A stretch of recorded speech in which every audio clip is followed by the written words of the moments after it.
함께 하나님 말씀 보시겠습니다. 마가복음 13장 1절에서 13절까지입니다.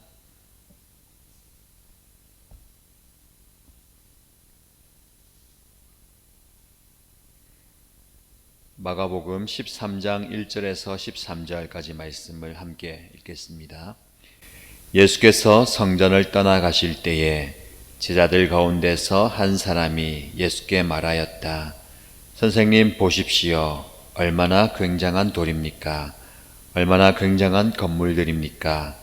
예수께서 그에게 말씀하셨다. 너는 이 큰 건물들을 보고 있느냐? 여기에 돌 하나도 돌 위에 남지 않고 다 무너질 것이다. 예수께서 올리브산에서 성전을 마주보고 앉아 계실 때에 베드로와 야고보와 요한과 안드레가 따로 예수께 물었다. 우리에게 말씀해 주십시오. 이런 일이 언제 일어나겠습니까? 또 이런 일들이 이루어지려고 할 때에는 무슨 징조가 있겠습니까? 예수께서 그들에게 말씀하셨다. 누구에게도 속지 않도록 조심하여라. 많은 사람이 내 이름으로 와서는 내가 그리스도다 하면서 많은 사람을 속일 것이다. 또 너희에게는 여기저기에서 전쟁이 일어난 소식과 전쟁이 일어날 것이라는 소문을 듣게 되어도 놀라지 말아라. 이런 일이 반드시 일어나야 한다. 그러나 아직 끝은 아니다. 민족과 민족이 맞서 일어나고 나라와 나라가 맞서 일어날 것이며 지진이 곳곳에서 일어나고 기근이 들 것이다. 이런 일들은 진통의 시작이다. 너희는 스스로 조심하여라. 사람들이 너희를 법정에 넘겨줄 것이며 너희가 회당에서 매를 맞을 것이다. 또 너희는 나 때문에 총독들과 임금들 앞에 서게 되고 그들에게 증언할 것이다. 먼저 복음이 모든 민족에게 전파되어야 한다. 사람들이 너희를 끌고 가서 넘겨줄 때에 너희는 무슨 말을 할까 하고 미리 걱정하지 말아라. 무엇이든지 그 시각에 말할 것을 너희에게 지시하여 주시는 대로 말하여라. 말하는 이는 너희가 아니라 성령이시다. 형제가 형제를 죽음에 넘겨주고 아버지가 자식을 또한 그렇게 하고 자식이 부모를 거슬러 일어나서 부모를 죽일 것이다. 너희는 내 이름 때문에 모든 사람에게서 미움을 받을 것이다. 그러나 끝까지 견디는 사람은 구원을 받을 것이다. 아멘. 오늘 우리가 읽은 본문 마가복음 13장은 예루살렘의 멸망 그리고 시대의 종말에 관한 예언과 교훈입니다. 이는 마태복음 24장과 병행되는 부분으로 종말에 관한 예언을 집중적으로 이야기하고 있다는 특성이 있습니다. 그래서 마태복음과 함께 소계시록이라고 불리는 부분입니다. 이곳에서의 예수님의 말씀은 1차적으로 죽음과 부활, 승천으로 이어지는 과정 이후에 당신의 부재 시에 닥쳐올 상황들에 대비해서 예수님께서 제자들에게 들려주신 예언의 말씀입니다. 하지만 이 말씀은 궁극적으로는 예수님의 초림과 재림의 중간 시대, 즉 예수님의 제2의 부재 시기 안에 살아가고 있는 저와 여러분 모두를 위해서 예수님께서 주신 계시와 교훈의 말씀이기도 합니다. 예수님의 말씀을 보시면 먼저 1절과 2절에서 예루살렘에 대한 파괴의 예언으로부터 시작합니다. 이어지는 3절에서 13절의 내용은 감람산에서 예수님과 제자들이 오른 이후에 제자들이 성전 파멸에 대한 예언이 언제 이루어질 것인지 그 시기를 묻자 예수님께서 먼저 종말의 때에 있을 여러 징조들에 대해서 예언하시는 내용입니다. 다음 14절에서 23절까지는 예루살렘 멸망 시에 닥칠 환난과 더불어서 세상의 종말에 대한 교훈이 기록되어 있습니다. 이 부분은 수요일 저녁 연합기도회 시간에 살펴보도록 할 거고요. 성전에 들어가셨던 예수님께서는 이제 성전에서 나오고 계십니다. 1절 말씀 보시면 그때에 제자들 가운데 한 제자가 예수님에게 물어봅니다. 선생님 보십시오. 얼마나 굉장한 돌입니까? 얼마나 굉장한 건물입니까? 제자가 찬사를 아끼지 않았던 이 건물은 바로 예루살렘 성전입니다. 헤롯 대왕이 재건한 것으로 그 당시 예루살렘의 성전은 정말 화려하고 웅장했습니다. 그 터에 전체 예루살렘의 면적의 6분의 1을 차지할 정도로 컸습니다. 그리고 성전 주춧돌 하나의 크기만 해도 가로가 10여 미터 정도나 될 만큼 큰 건물이었습니다.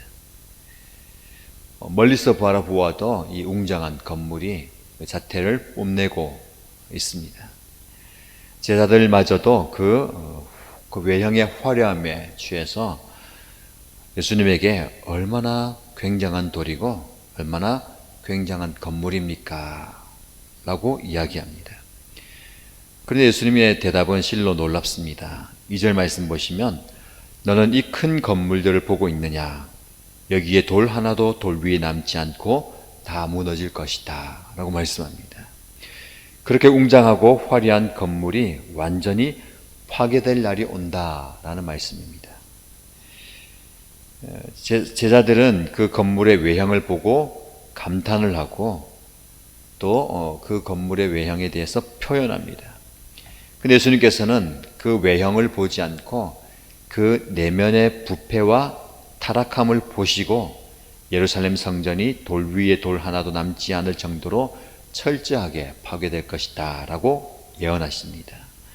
실제로 예수님의 이 예언은 주 70년 로마의 장군 티투스에 의해서 완전히 예루살렘 성전이 파괴됩니다.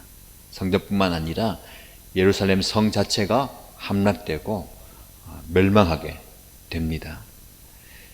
이와 같은 예루살렘 성전의 철저한 파괴, 예루살렘 성의 비극적인 종말은 예수님께서 내면의 거룩함과 경건을 잃어버린 이스라엘에게 하신 경고입니다.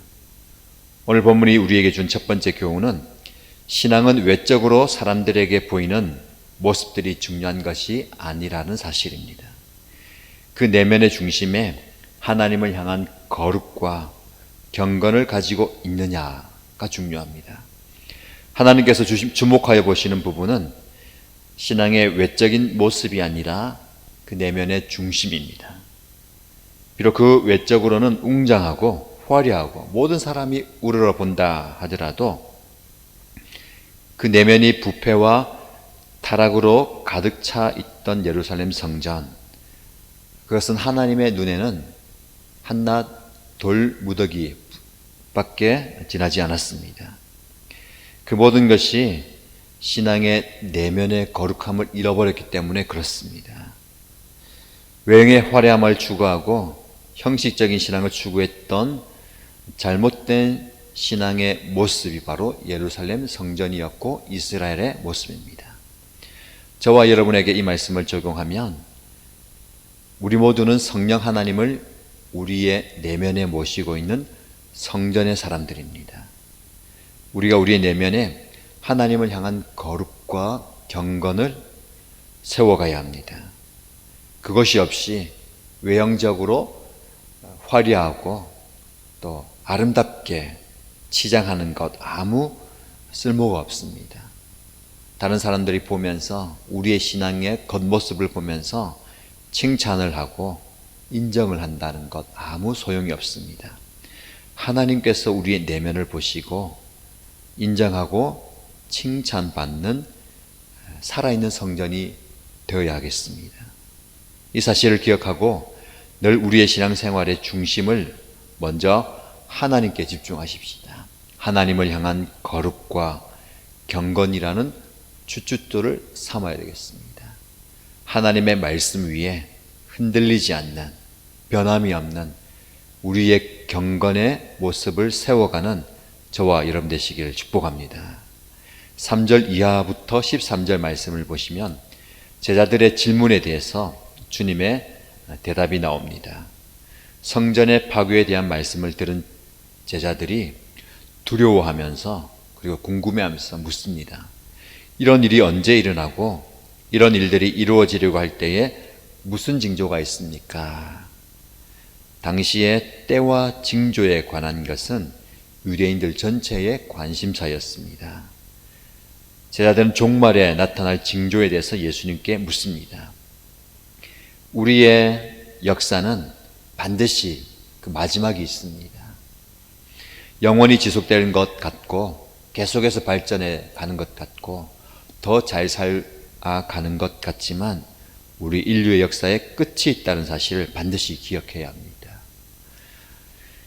많은 사람들이 끝이 없는 이 인생을 살아가는 것처럼 그냥 우리의 개인의 시간과 인류의 역사를 허비해 버립니다. 그저 이 땅에 와서 잘 먹고 잘 살다가 인류, 문화 그건 잘 모르겠고 내 인생 그저 평안하게 살다가 가면 된다라는 지극히 이기적인 삶을 살아갑니다. 그러나 우리가 반드시 기억해야 할 것은 역사의 마지막이 있다는 사실입니다. 한 사람의 인생사도 마지막이 있고 우리 한 나라의 국가의 마지막이 있고 전체 인류의 마지막 때가 있음을 기억해야 됩니다. 그 마지막 때를 향해서 우리는 열심히 달려가고 있습니다. 특별히 예수님께서는 역사의 마지막 때에 나타날 징조에 대해서 말씀하시는데 그때는 거짓된 예언과 사람을 미혹하는 일들이 많아질 것이고 전쟁과 기근이 찾아오게 될 것이고 압제와 믿는 자들에게 박해가 있고 부모와 자식, 형제지간의 다툼과 비정함이 있을 것이다 라고 말씀합니다. 한마디로 인류의 죄가 극단으로 치닫는다라는 말씀입니다. 가만히 살펴보면 오늘 우리가 사는 이 시대의 상황과 진배 없습니다. 죄가 넘치다 못해 끝을 향해 달려가고 있습니다. 아니, 끝을 넘어가는 것 같습니다. 실로 겸손한 사람 찾아보기 힘든 교만과 이기심이 모두에게 만연되어 있습니다. 기분에 따라 쉽게 폭력이 행해지고 있고 남녀노소 가릴 것 없이 많은 사람들이 음욕에 빠져 있습니다. 보이지 않는 억압과 통제를 당하고 있고 종교의 이름 아래 잔인하고 잔악한 살인과 학살이 자행되고 있습니다. 심지어 믿음의 공동체 교회 안에서도 주님의 이름으로 소망과 영광 없는 왜곡된 가르침이 영혼을 잘못된 길로 인도하고 있습니다. 정말 죄가 없는 곳이 한 군데도 없는 것 같습니다. 이런 세상에서 예수님은 우리가 어떻게 살라라고 말씀하십니까? 9절 말씀 보시면 너희는 스스로 조심하여라 라고 말씀합니다. 지금은 주님의 말씀처럼 성도들 스스로 더욱더 조심해야 할 때입니다. 철저하게 주님을 의지하고 변함없이 성령님을 구하고 믿음을 지키고 인내를 옷 입어야 할 때입니다. 오늘 말씀을 기억하고 말씀을 마음에 품고 말씀의 길을 걸어가야겠습니다. 우리가 살고 있는 이 시대 단지 외적인 어려움, 경제적인 위기의 때가 아니라 말세의 징조가 만연한 시대를 살아가고 있습니다. 위기의 때이고 어려움의 때, 그러나 그것은 단순한 어려움이 아닌 이 세상 끝을 드러내는 징조의 모습입니다. 그런데 예수님께서는 우리의 신앙과 목숨을 위협하는 그 때가 올 때에 그렇다고 미리 걱정하지 말라라고 말씀하십니다. 그리고 마지막 13절 말씀에는 끝까지 견디는 사람은 구원을 받을 것이다 라고 말씀합니다. 이 말씀이 우리에게 희망이 되고 소망이 되고 또 은혜가 되는 말씀입니다. 신앙생활은 끝까지 견딤입니다. 견딘다는 것은 어렵고 힘들다는 말씀입니다. 견디는 것, 우리가 기쁨을 견딘다, 즐거운 것, 좋은 것을 견딘다 표현하지 않지 않습니까? 어렵고 힘들고 못 참겠다는 것, 그러면 우리가 어떻게 표현합니까? 견뎌라. 신앙생활은 이런 몸부림입니다.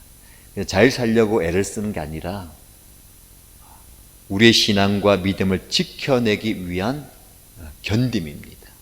불 속에 들어간다 하더라도, 감옥에 간다 하더라도 생명을 위협하는 그 순간에도 인내하는 것, 견뎌내는 것, 이것이 신앙의 정점입니다. 말씀을 기억하시면서 저와 여러분들이 마지막까지 끝까지 인내하여서 승리하시기 바랍니다. 우리 주님께서 함께 하시고 성령께서 함께 하실 줄 믿습니다. 이 믿음으로 오늘을 살아가는 저와 여러분 되시기를 주님의 이름으로 축복합니다. 기도하겠습니다. 하나님 아버지, 우리는 눈으로 보이는 것에 마음을 빼앗길 때가 참 많이 있습니다. 보이는 외형, 그 화려함에 우리의 시선과 마음을 빼앗깁니다. 그러나 우리 하나님께서는 외형적인 것보다 보이지 않는 내면을 살피시는 하나님임을 믿습니다. 우리의 믿음을 돌이키게 하시고 우리 주님의 마음, 우리 하나님의 마음과 시선을 우리에게 허락하여 주옵소서. 외적인 화려함보다 내면의 경건과 거룩함을 지켜나가는 저희들이 되게 하여 주옵소서. 우리의 삶의 주춧돌을 거룩과 경건으로 쌓게 하시고 그 위에 우리의 인생을 세워가는 지혜로운 자들이 되게 하여 주옵소서. 오늘 하루가 나에게 주어진 마지막 날인 것을 생각하면서 살아가는 저희들이 되게 하여 주옵소서. 주님의 날이 임박했다는 사실을 늘 잊지 않고 살아가는 우리 모두가 되게 하여 주옵소서. 그럼에도 심판주요 재림주로 오시는 주님 앞에 기쁨으로 내어드릴 수 있는 풍성한 삶의 열매를 맺어가는 저희들이 되기를 원합니다. 오늘 하루 매 순간 우리에게 주어진 일에 최선을 다하게 하시고 성실하게 우리의 삶을 살아가는 우리 모든 성도들이 되게 하여 주옵소서. 하나님 아버지, 개인 인생사와 역사의 종말과 주님의 심판이 멀리 있는 것이 아니라 지금 저희들이 종말과 심판의 때를 살아가고 있습니다. 이 시절을 말씀과 함께 지혜롭게 살아가는 자가 되게 하여 주옵소서. 겸손히 오늘 말씀을 기억하게 하시고 하나님의 말씀을 마음에 품고 주님 안에서 끝까지 참된 소망으로 인내하며 살아가는 저희들이 되게 하여 주옵소서. 주님께서 말씀하신 것처럼 끝까지 견디고 인내하여 천국을 소유하는 저희들이 되게 하여 주옵소서.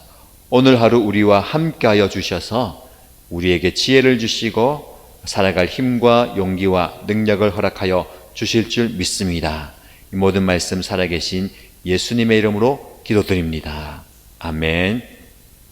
말씀을 기억하시고 간절히 기도하겠습니다.